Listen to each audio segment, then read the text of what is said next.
Sissy Xiao is in charge of Google's new experiment, an AI chatbot called BARD.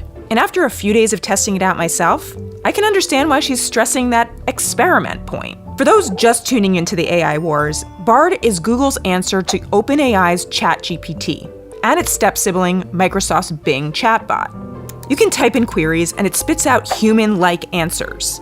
It can be amazing, until you realize some of the answers are just wrong. Is BARD a search engine? BARD is really a complement to search. We think of it as a creative collaborator that people can use to further their ideas and to fuel their imagination. Okay, fine. BARD is not a search engine, but you inevitably ask it search-like questions, like, who are the main characters in Seinfeld, and what do they do? The answers come in fast, often faster than ChatGPT or Bing, but some are just wrong. Most would agree George's main profession was not a struggling writer. He was definitely not a struggling comedian. Jerry definitely didn't work at Pendant Publishing.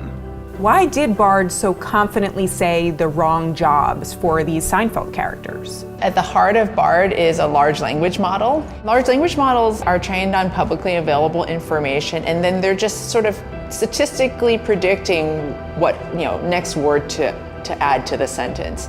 And as a result, sometimes it makes these mistakes. It's hallucinating that string of words. Hopefully you click thumbs down on that and said, this is not exactly correct. And that's the way that we are able to really improve BARD. BARD is not alone in factual errors. I've seen lots in Bing and ChatGPT, though the two of them wouldn't dare mess up Seinfeld trivia. The bigger issue I have with BARD is that it often doesn't show its sources.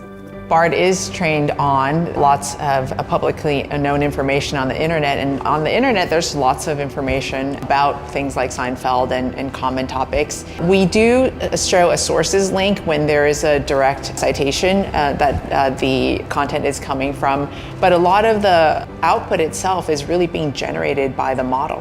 One of the big questions, what types of data were these systems trained on? What websites, news sources did it learn from? Most of them, almost all of them, are trained on publicly available information. And further, we augment it with our understanding of high-value, high-quality source information to make BARD more accurate.